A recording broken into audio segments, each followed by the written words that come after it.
கர்த்தருக்கு ஸ்தோத்திரம். இன்றைய வசனம் மத்தேயு 7ஆம் அதிகாரம் 7ஆம் வசனம். கேளுங்கள், அப்பொழுது உங்களுக்கு கொடுக்கப்படும். மத்தேயு 7ஆம் அதிகாரம் 7ஆம் வசனம்.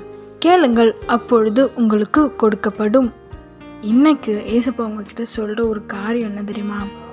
ஏதோ ஒரு ஆசை உங்கள் மனசில் இருக்குல்ல, ஒரு வாஞ்சை.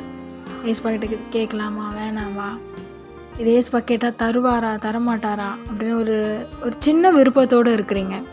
அது உங்கள் பிள்ளைகள் காரியமாக இருக்கலாம், இல்லை உங்கள் லைஃபை குறிச்சா இருக்கலாம், சுகமாக இருக்கலாம், உங்கள் பிஸ்னஸில் ஆசீர்வாதமாக இருக்கலாம், உங்கள் படிப்பில் ஆசீர்வாதமாக இருக்கலாம்.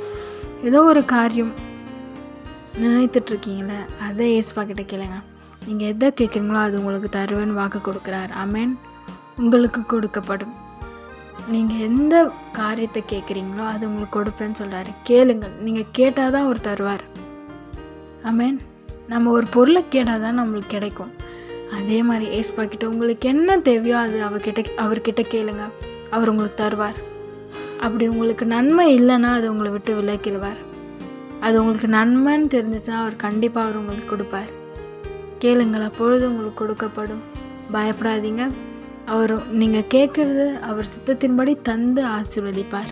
ஆமென்.